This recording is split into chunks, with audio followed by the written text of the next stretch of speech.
everyone, this is Ross Eldridge, and today I'll be going over the PRA of my power distribution network of a natural gas compressor station. First thing I wanted to go over was the one line of my project, so you can kind of see the challenges I dealt with in coming up with interesting PRA analysis. You can see here the power comes in on the utility and then comes through fuse disconnect through a main transformer, then comes through this automatic transfer switch, which if the utility fails will go to a generator backup, and then from here the power goes to a low voltage switchboard feed, which feeds your motor control center, a 480 volt power panel, and this second one line here is the motor control center. It houses most of the critical loads on the site, and my initial problem in coming up with a interesting PRA model is that all this stuff is kind of in series. So for example, if you have a fault on the utility, your ATS will switch over to your generator and you'll do a PRA from the generator down. If you have a fault on here, the secondary side of your transformer, you'll have the exact same PRA of the generator, ATS, etc. And then also if you have a fault on the secondary side of the automatic transfer switch, essentially the only PRA you're going to be doing, the only question you'll be asking is, does your uninterruptible power supply work or not? If it works, you've got a PRA to analyze. If not, nothing works. So that's essentially that. Moving on, looking at the PRA, the event trees, I came up with 3 event trees. The first one being a loss of utility power, the second one being a fault on the secondary side of the automatic transfer switch, and the third being a transformer oil leak. So if we go ahead and look at my utility power loss, where did it go? There we go. My utility power loss event tree. We're looking at a loss of utility power, and then from there we're looking to see if the main breaker on the automatic transfer switch trips or not, and then after that we're looking to see if the UPS feeds the critical loads or not, and then we're looking to see if the PLC is functional. And actually, given the right circumstances, the PLC can fail, but your generator can still power the rest of the site, so that's why you've got this second parallel path. Once you've gone through the PLC, you need to see if your generator supplies power, if it gets up to rated speed and produces the rated power, even if it receives the run command from the ATS or not. And then from there we look at the breakers on the low voltage switchboard and the MCC, just to make sure that all the critical loads are receiving power. The second event tree would be a fault on the secondary side of the ATS. So if you have a fault here rather than up here, so this is saying that you'll lose both generator power and your utility power. So this is looking at making sure that your breakers trip such that the fault doesn't damage your equipment. And then your big question is your UPS operational to feed the critical loads or not? The third event tree that I have is a leak in the transformer oil tank. So this will look to see if your level switches are working to tell the PLC that you've got a problem and that power should be shut off until the problem is fixed. And then from there you can actually keep running as long as you've got a backup means of cooling and you haven't lost so much oil that you've lost dielectric properties within your core, so that you don't get phase-to-phase or phase-to-ground faults within your core. But this is looking at whether you still have cooling on your transformer, because that's the main thing. If you burn down your insulation, you'll most certainly have a fault. And then we're looking at the PLC to see if it is seeing anything wrong, if it's seeing anything from the level switch, or if it's seeing any abnormal temperatures or any sort of phase to ground or phase to phase faults. And from there it will kill power in order to save the transformer and any other equipment downstream.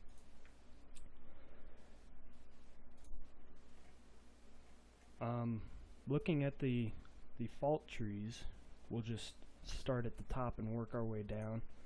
And a couple of these trees are remnants from previous iterations of event trees, so I won't go over some of them. But the first one we have, if I can get it, there we go, is it's looking at the main breaker of the automatic transfer switch tripping. You can see here it's an OR gate that looks at whether the breaker trips either through an overload or occasionally through false breaker trip, and you can see the probabilities of failure there. And if either of those fail, you'll obviously have the main breaker being tripped. You can also have loose wiring causing the breaker to trip. What will happen is your leads will come loose and you'll have arcing, and you'll have a differential current that will cause your breaker to trip. And then finally, if your breaker is tripped but not reset, that's another way to look at your main breaker being tripped. The second fault tree we'll look at, this is the transformer cooling fans fault tree. So over here on the left we see PLC. This is because if you have a failure in the PLC, your fans won't get the run command to run, so they won't run. The second subtree is power reaching the fan motor.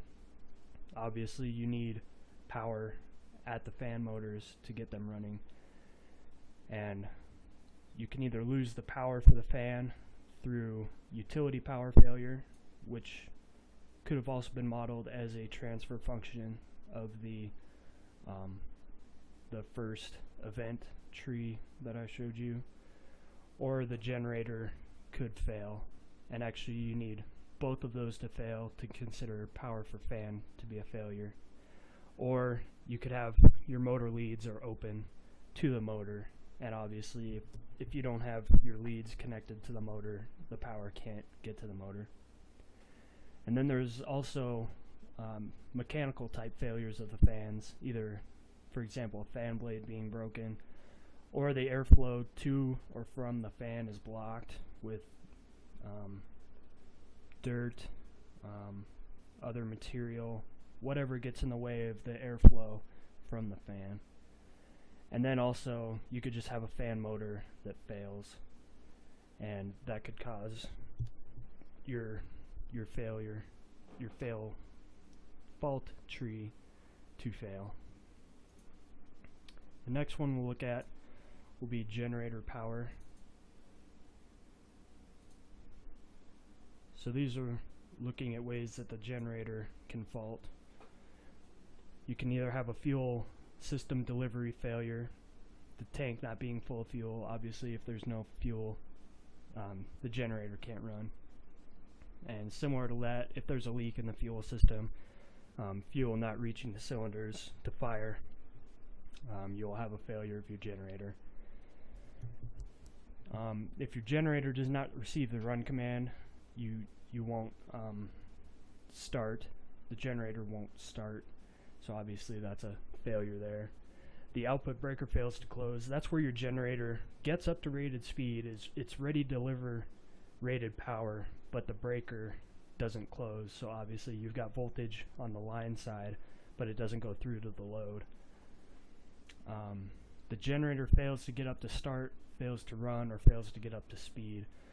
This is where, for example, when it's cold, and if it's a diesel generator, if your diesel is gel, then obviously the generator can't start. Another thing is if it fails to get up to speed for whatever reason, if there's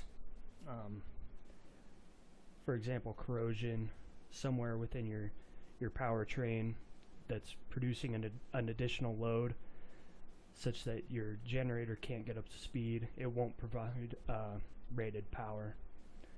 And then finally, if your generator is currently being maintained for whatever reason, whether it had broken down previously or if it's during a scheduled preventive maintenance time, obviously the generator is not available to provide power at that time. Next would be the low voltage switchboard main. This is the main breaker on the low voltage switchboard. If this breaker is open, then the power from either the generator or the utility will not reach the loads, and that could fail either from the breakers being open on the switchboard or the main breaker being open, and those all have the same probability of failure, 3.38 e to the minus 4 failures per hour. The next one we'll look at will be the MCC. This is looking at whether the breakers on the MCC are open or closed, essentially. And these different feeder breakers here, they all say heat trace, but they all should be different critical loads. For example, heat trace, you'd have a lighting panel here, there's a UPS breaker here, and that was just a remnant of me copying, pasting, and not correcting the name tags. So if any of the feeder breakers, or if all of these critical load feeder breakers are open, then you'll have what's looked at as a MCC failure. Or if the MCC main breaker is open, it will be looked at as an MCC failure because the power will not reach the critical loads. The next one we'll look at would be the oil level switch. This is on the main transformer.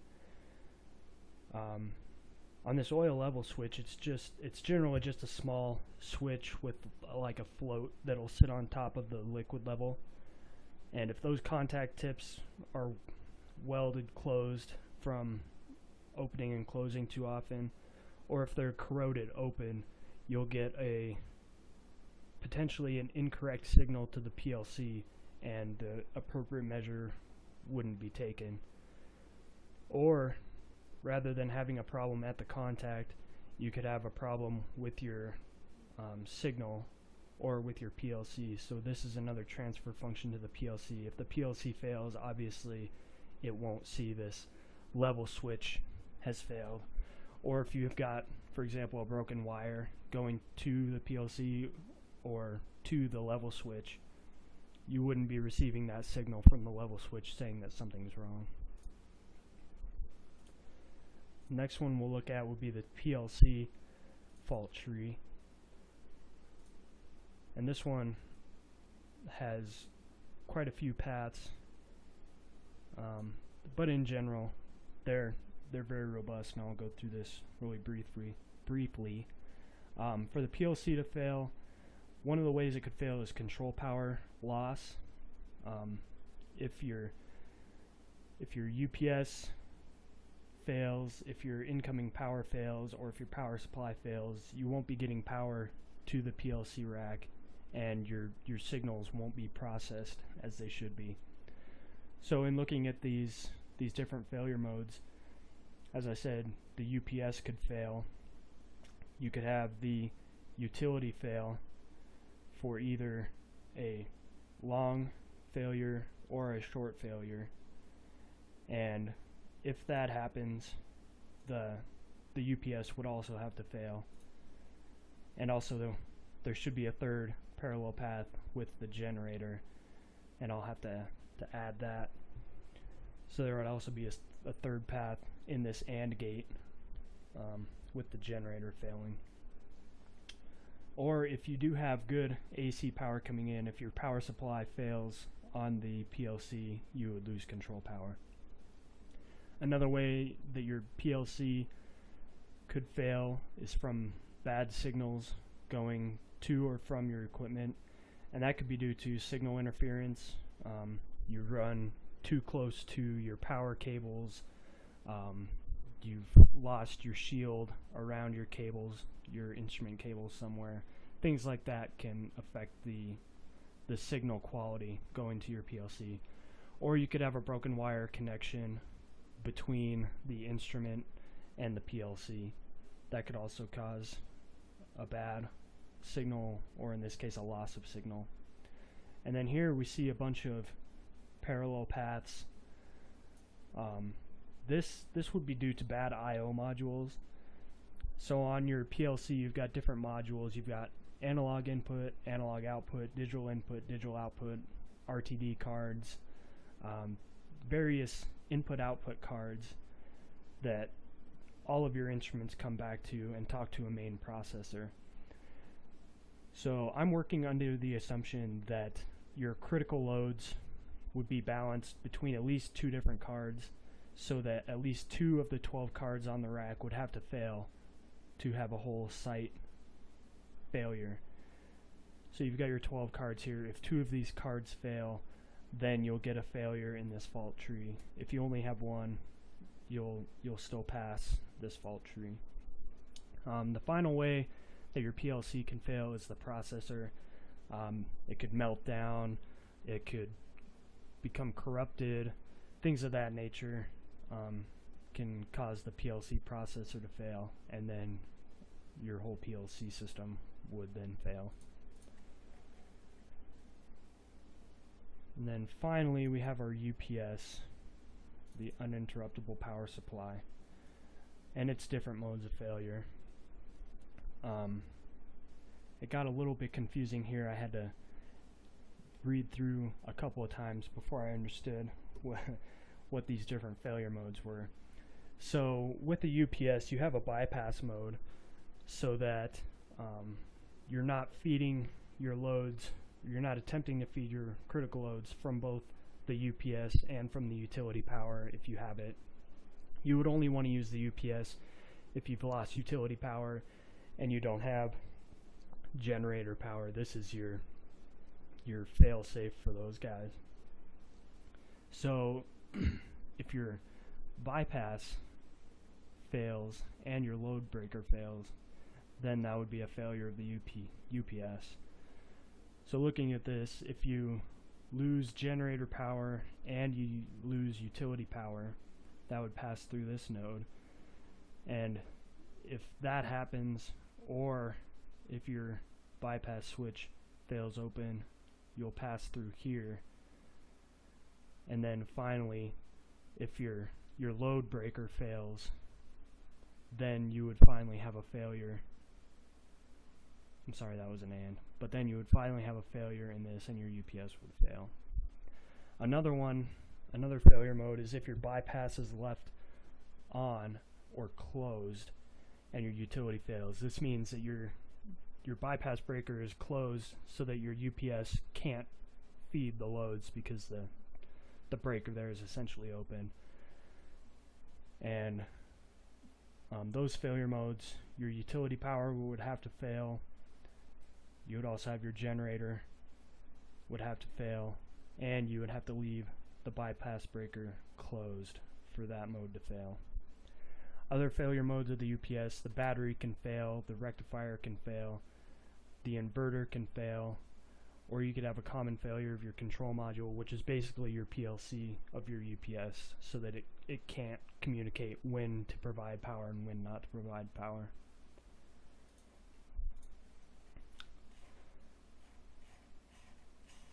And finally, we've got my cut sets, and I'll just pull them off of my report here.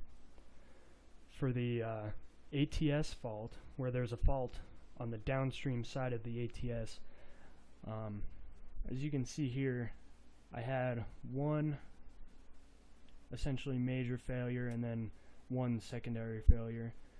The major failure of a fault on the secondary side of the ATS would be a battery failure of the UPS, and then the other major failure would be the common control module failure.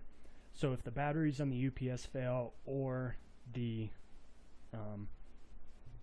PLC on the UPS fails, that contributes to about 81% of your failures on the secondary side of the ATS fault. So ways to mitigate that, there's obviously, you can always buy more batteries, put them in parallel, and doing things like that. That just gets cost prohibitive. And then the common control failure, there's not much that can be done to mitigate that. You can specify that you have, a very robust processor on your UPS, but once again, it just comes down to cost. From the utility power loss, you can see there are three cut sets that essentially make up the total failures of the utility power loss, and two of them have to do with the generator. The largest contributor would be the generator not receiving the start run command, and this can be quite common. This has to do with a small set of contacts that are basically open or closed, telling the generator that there is utility power, and those contacts switch when there isn't utility power. Now, since they're typically not in use, it's very common to not have that signal get to the generator to tell it to start. The second mode of failure is the generator being in maintenance mode. It's just one of those things. You have to provide preventative maintenance on your generator, or it definitely won't work when you need it. So that contributes 31% of potential failures there. And then the third failure would be a breaker tripping on overload. This is common because when you lose utility power, or when you lose power to a load, as your voltage goes down, your load tries to keep the same amount of power, so it will draw more current, which would tend to have your breakers trip on overload. And if you don't have a way to reset them remotely, then even if you do get the site back up on generator power, your breakers are open and your critical loads aren't receiving power. And then finally, for the transformer oil, the two largest contributors there would be a processor fault or interference, and that would be from the control wiring from the level switch to the PLC. Most of the stuff on this particular fault is mechanical, and it's pretty robust. So the most common failure would be in the processor of the PLC receiving the signal saying, hey, there's a leak, you need to kill power to the site, otherwise you'll have damage to your transformer, potentially damage to your loads downstream, etc. And then of course you've got your interference fault there, which is saying if you have corrupted signals coming back to your PLC, that'll be a major contributor to this particular fault tree. And actually, these probability of failure look extremely high. You rarely have a catastrophic failure such as this on your transformer. So this would be another thing for me to go back and research, just exactly, how frequently these faults will occur. And then one thing to note on all of these frequencies of failure, these are in probability of failure per hour. And for all you nuclear people, this looks extremely high, crazy high. But in oil and gas and mining and things like that, in these dirty, rough environments where the equipment is pushed to the limit, these are actually pretty common frequencies of failure. And you've got maintenance guys out there 24/7 ready to reset breakers and kill power if necessary. So while these faults look high, they're pretty in line with what you might normally see. And I believe that is pretty much it. I want to thank you guys for listening for 26 minutes, those that did. Special thanks to whoever found the MTBF calculator. That was extremely helpful. And if you have any questions, leave them in the comments. Thanks.